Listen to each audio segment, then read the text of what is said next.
샬롬, 반갑습니다. 오늘은 이사야서 세 번째 시간을 좀 갖도록 하겠습니다.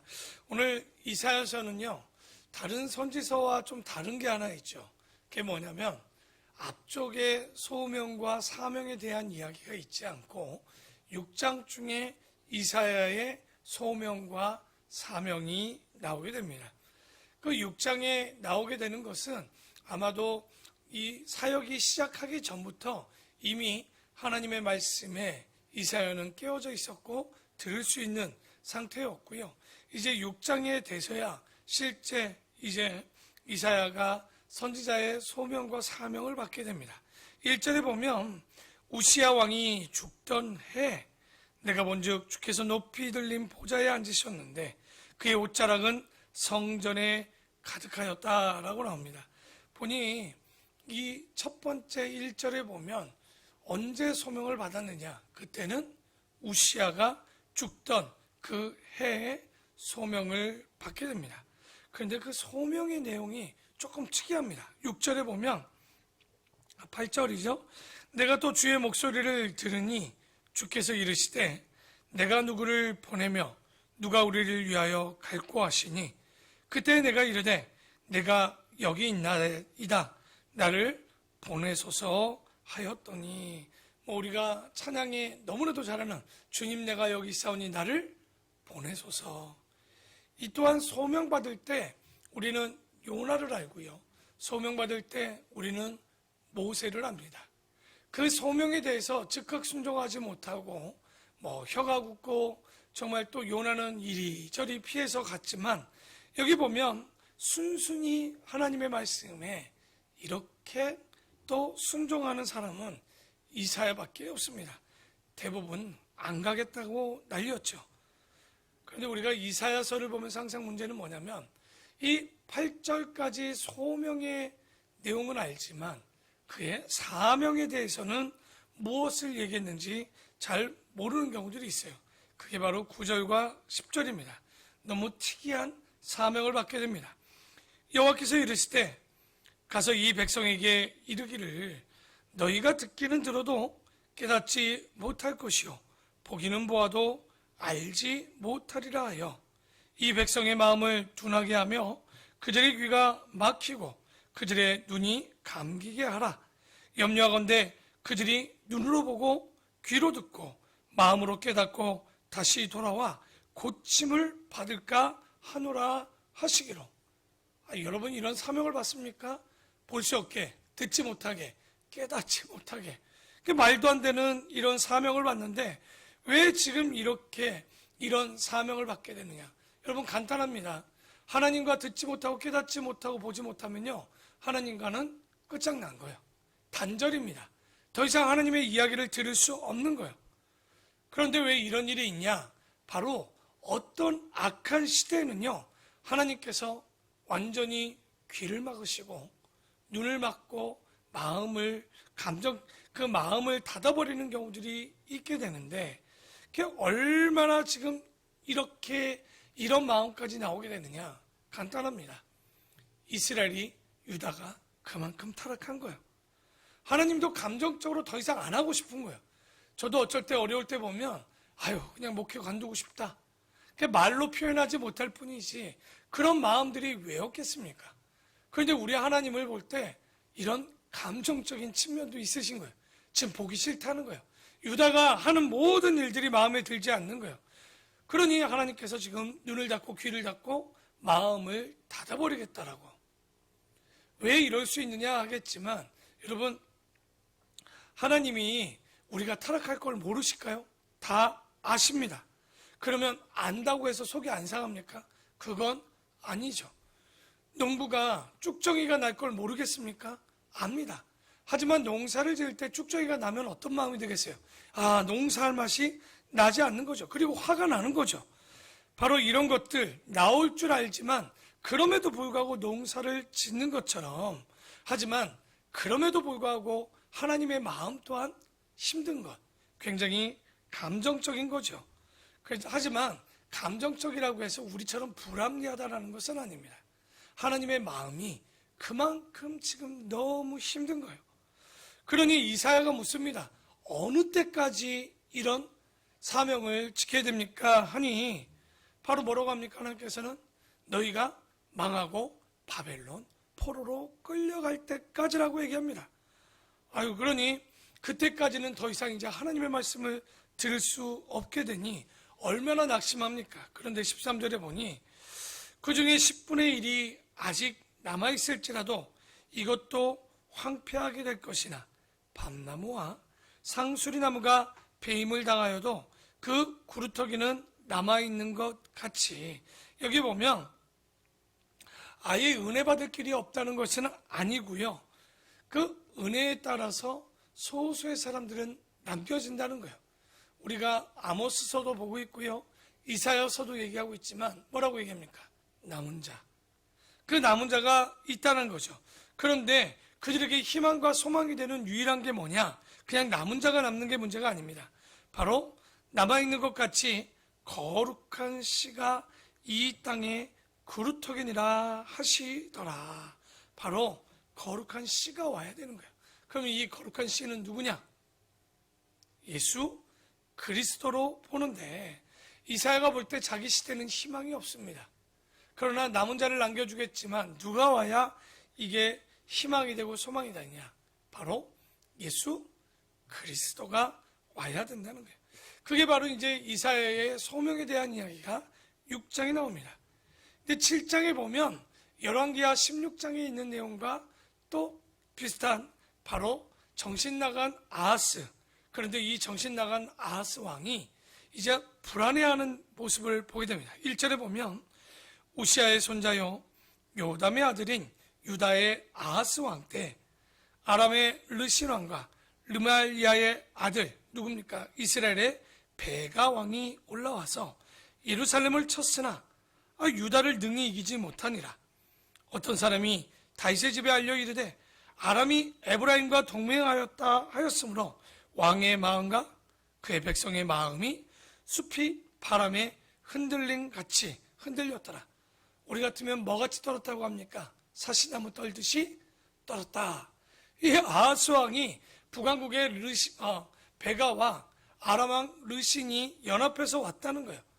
보면 이 두 나라가요 유다보다 훨씬 큽니다. 그런데 문제는 유다를 공격했는데도 불구하고 아람도 북이스라엘도 승리를 얻지 못한 거예요. 그러니 이제 두 나라가 하나가 되어서 힘을 합쳐서 남유다를 쳐들어오니까 유다왕 이 아하스가 처음엔 이겼으니 괜찮겠지만 마음이 너무 두려운 거예요. 사시나물도 떨듯이 떨고 있으니까 여호와께서 이사야를 불러 이렇게 얘기합니다. 4절에 그에게 이르기를 너는 삼가며 조용하라. 르신과 아람왕 르말리아의 아들이 심히 노할지라도 이들은 연기나는 두 부직갱이. 부직갱이가 뭡니까? 불 속에 들어갔다가 불이 꺼진 쑥과 같은 것이 될 테니 그루터기에 불과하니 뭐하지 말라? 두려워하지 말며 낙심하지 말라라고 이야기를 합니다. 결론은 뭐예요? 두려워하지 말고 낙심하지 말라는 거예요. 7절에도 뭐라고 합니까? 주 여호와의 말씀이 그 일은 서지 못하며 이루어지지 못하리라. 아람왕 르신과 북이스라엘의 베가가 연합해 온다 할지라도 그 일은 뭐하겠다? 이루어지지 못하니 뭐하지 말라? 두려워하지 말고 낙심하지 말라. 그리고 9절에 또 이렇게 얘기하죠. 아브라함의 머리는 사마리아요 사마리아의 머리는 르말리아의 아들이니라. 만일 너희가 굳게 믿지 아니하면 너희는 굳게 서지 못하리라. 다시 말해 하나님께서 지켜주신다는 거예요. 그러니 두려워하지 말라. 다만 너희가 믿지 못하면 그 믿음대로 굳게 서지 못하게 된다는 거. 여러분, 기독교인들의 믿음의 삶에 터진 그 기본은 뭡니까? 기본적인 믿음은 우리의 믿음대로 되는 거예요. 예수님도 병 고친 이후에 항상 그들에게 뭐라고 합니까? 내 믿음대로 될지어다. 어제도 저희 목회자 지방에 원래가 있어서 갔는데 목사님들하고 이야기하는데 참 이런 고백들이 나오더라고요. 성도들은 믿음이 좋은데 목사들이 가장 믿음이 없는 것 같다고. 그러니까 성도들은 어떤 일을 할 때 가자고 하지만 목사들은 굉장히 현실 타협적인 모습들이 나오게 되는. 참 그 말을 듣는데 저도 공감을 해요.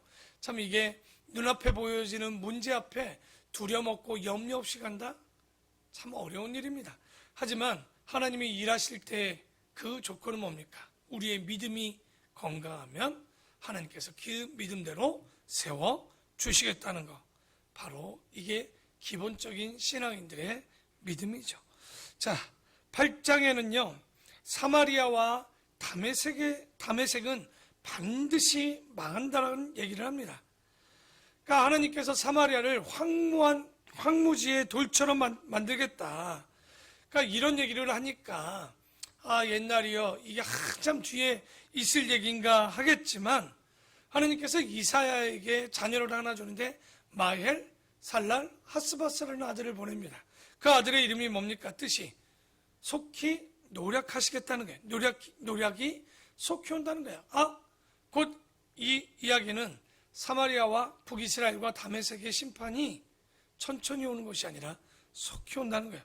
그래서 4절에 보니까 이 마헬, 살랄, 하스바스라는 이 아이가 아빠, 네 엄마 부를 줄 알기 전에 다메섹의 재물과 사마리아의 노략물이 아수르 왕 앞에 옮겨질 것이다. 그러니까 이게 7장에 연결해서 보면 그런 얘기죠. 너희들이 의지하고 따랐던 그리고 그 두려워했던 존재 곧 그들은 속히 망한다는 거. 그러니 너희가 누구와 함께 있느냐? 하나님과 함께 있어라. 성경은 항상 그런 얘기를 하는 것 같아요. 돌아오라. 그리고 내가 너희와 함께 하겠다. 임마누엘이죠. 근데 우리가 항상 삶 가운데 두 가지밖에 없습니다. 하나님이 함께 하시느냐? 하나님이 함께 하지 아니하시느냐? 그래서 하나님의 마음은 하나님의 백성이 항상 하나님을 믿고 그 하나님과 함께하고 견고히 서기를 바라지만 문제는 역사를 보면 그러지 못하는 거예요. 항상 큰 나라를 쫓고 큰 나라를 의지하는데 이 8장 13절 볼까요? 13절에 보면 만군의 여호와가 그를 너희가 거룩하다 하고 그를 너희가 두려워하며 무서워할 자로 삼으라. 그러니까 여기 뭐냐면 두려워할 것을 두려워해야지. 곧 여호와 하나님을 두려워해야 되지. 두려워하지 않을 것을 너희가 두려워하는 것이 말이 되느냐. 예수님도 마태복음 10장 28절에 이런 얘기를 하죠. 너희가 육신은 죽여도 영혼은 죽이지 못하는 사람을 두려워하지 말고 영혼과 육신과 아울러 지옥에 던져 멸망시킬 수 있는 분을 두려워하라. 곧 하나님 여호와를 두려워해야지. 여러분, 사람을 두려워한다? 어떤 환경을 두려워한다? 이건 정말 하나님을 무시하는 것과 같은 행동입니다. 그래서 오늘 우리가 항상 잊지 말아야 되는 것, 하나님 없이 두려워하고 우리가 염려가 많아지면 사냥꾼의 올무에 빠지는 이런 유혹과 미혹이 우리에게 많이 온다는 것. 그래서 항상 우리가 그런 부분들을 조심해야 될 것이고요. 9장에 보면 흑암에 행하던 갈릴리에 이제 영광이 오는, 갈릴리라는 땅이 도대체 어떤 땅이냐. 이 아마도 심판 이후에 소망의 메시지를 좀 주는데, 왜? 지금은 북이스라엘도 솔직히 이제 남유다도 망하게 되지만 어느 때 흑암의 갈릴리가 영광이 이르게 되는 1절에 언제냐? 전에 고통받던 자들은 바로 북방의 아람이나 아수르가 내려와서 유다를 수탈할 때, 그럴 때 흑암이 없으리로다. 이쪽에는 여호와께서 스불론 땅과 납달리 땅이 멸시를 당하게 하셨더니 후에는 해변길과 요단 저쪽 이방의 갈릴리를 영화롭게 하느니라. 우리가 이스라엘을 잘 몰라서 그렇지 다 이스라엘이라 부르냐? 그러지 않죠. 이스라엘을 크게 세 가지로 구분합니다. 세 가지 땅으로. 북부에는 갈릴리, 그리고 중부에는 사마리아, 남부에는 유다 땅으로 나눠지게 됩니다. 그런데요, 이들이 볼 때 유다는 순수 혈통입니다. 사마리아는요, 아수르 때 북이스라엘이 아수르와 이방 땅으로 끌려가서 또 혼혈 정치를 이들이 어떤 정치적인 요소로 썼기 때문에 그 피가 섞였다. 그래서 혼혈로 되어 있는 혼혈족이 사마리아입니다. 그래도 이스라엘이라는 개념이 있어요.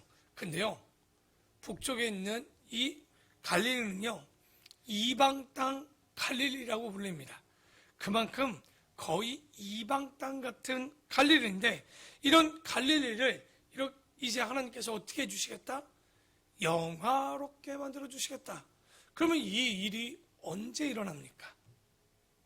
이 일은 여러분, 예수님이 베들레헴에서 태어나지만 결론적으로는 예수님의 사역의 중심지는 어디입니까? 바로 갈릴리 가버나움이 선교국이었어요. 어떻게 보면 예수님께서 선교 본부는 가버나움, 갈릴리 가버나움 쪽에 있었는데, 그래서 바로 그때 하나님의 영광이, 바로 흑암에 행하던 갈릴리에 하나님의 영광이 임한 것 아니었는가. 바로 그것을 얘기하는 것 같은데요. 그래서 흑암에 행하던 백성이 큰 빛을 보고 사망의 그늘진 땅에 거주하던 자에게 빛이 비치도다. 그래서 이방인에게 빛이 되는 건 누구시겠습니까? 예수 그리스도. 바로 그 예수 그리스도가 그 이방 갈릴리 땅에 빛으로 오시고, 그리고 그 땅을 영화롭게 하실 것이다. 이게 9장의 내용입니다. 그리고 이제 10장에 보면 어떤 내용이냐, 화 있을진저 아수르여, 아수르 사람이여, 이런 내용이 나옵니다. 그러니까 아수르를 향한 진노가 임할 것에 대한 예언인데, 왜? 5절에 보면 이렇게 나옵니다. 아수르 사람은 화 있을진저 그는 내 진노의 막대기요 그 손의 몽둥이는 내 분노라. 북왕국이 잘못했을 때 누구를 통해서 때리냐? 바로 아수르를 통해서 그 북왕국을 치지만 곧 하나님의 진노의 막대기로 사용했단 말이에요. 근데 막대기가 누구에게 순종해야 됩니까? 하나님 말씀에 순종해야지 자기 멋대로 되니까 문제가 생긴 거예요. 그게 15절입니다. 도끼가 어찌 찍는 자에게 스스로 자랑하겠으며 톱이 어찌 켜는 자에게 스스로 큰 체하겠느냐. 이는 막대기가 자기를 드는 자를 움직이려 하며 몽둥이가 나무 아닌 사람을 들려 함과 같음이로다. 그러니까 아수르가 몽둥이 주제에 그 손을 들려고 한다는 거예요. 그러니 하나님께서 이 교만을 보시고 가만히 두지 않는 거죠. 그래서 18절에 그 아수르의 숲과 기름진 밭의 영광이 전부 소멸되는데 병자가 점점 쇠약하여 같이 소멸될 것이다. 아수르가 몽댕이의 역할을 끝냈으면 되는데 자기가 이 몽댕이인 걸 모르고 잘난 줄 알고 교만했다가 하나님께서 병자가 말라 죽듯이 아수르에게 화 있을진저. 그래서 마지막 24절에 보면 내가 오래 하지 아니하여 너에게는 불을 그치고 그들은 내 진노로 멸하리라 하시니라. 25절을 읽었네요. 24절입니다. 죄송합니다. 그러므로 주 만군의 여호와께서 이르시되 시온에 거주하는 내 백성들아, 아수르가 애굽이 한 것처럼 막대기로 너를 때리며 몽둥이를 들어 너를 칠지라도, 결론은 오늘 뭐라고 합니까? 그를 두려워하지 말라. 그러니까 우리가 진짜 두려워야 할 것이 있는데 이 초강대국들이 왔다고 해서 하나님보다 그들을 더 두려워할 필요가 없죠. 그러니 하나님께서는 두려워하지 말라라고 얘기합니다. 그런데 두려워하지 말라라고 한다고 해서 두렵지 않을까요? 그렇지 않습니다. 그런데 성경은 계속 두려워하지 말라라고, 이 원어를 찾아보니까 구약 신약에 두려워하지 말라는 말이 몇 번 나오냐? 366번. 혹가는 그런 얘기 하더라고요. 365일에 윤달이 껴서 한 번 더 이 두려워하지 말라는 말이 366번이다 뭐 이런 얘기도 하지만, 어쨌든 여기 보면 두려워하지 않을 수 있는 방법은 여러분의 의지와 노력으로 되지 않습니다. 두려워하지 않을 방법은 하나님과 함께 있을 때, 예수 그리스도가 우리 마음에 비춰 주었을 때 가능한 줄 믿습니다.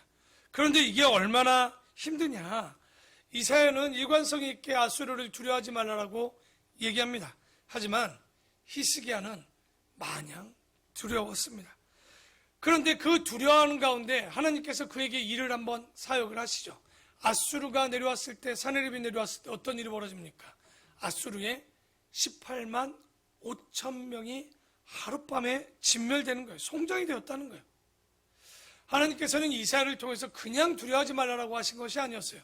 진짜 우리의 삶 가운데, 역사 가운데 이 강력한 그 나라, 강력한 그 물질, 강력한 환경 가운데서도 우리가 두려워하지 말 것은 하루아침에 18만 5천 명이 죽듯이 우리가 진짜 의지해야 될 것은 사람이 아니요, 나라가 아니요, 어떤 물질이 아니라 바로 우리를 두렵게 하실 분은 여호와 하나님밖에 없음을, 우리 여러분 오늘 말씀을 정리하면서 여러분 가운데 얼마나 에워싼 문제들이 많이 있습니까? 하지만 오늘 말씀은 얘기합니다. 두려워하지 말라. 우리가 이 두려움을 떨쳐버릴 수 있는 건 우리의 노력으로도 우리의 의지로도 가능한 일이 아니라 바로 하나님이 우리와 함께 하심을 믿고 나갈 때, 오늘 아까 얘기했던 부분을 뭐라고 했습니까? 이사야에게 아수르를 무서워하는, 우리 한번 볼까요? 마지막 한번 본 김에 아스 왕에게 했던 세 가지. 4절에 너는 삼가 조용하고 입술로 이상한 소리 하지 말 것이고, 7절에 그 일은 서지 못하며 이루어지지 못한다. 하나님이 함께 하신다는 약속. 그리고 마지막 9절에 다만 너희들이 굳게 믿지 못하면 굳게 서지 못한다는 말.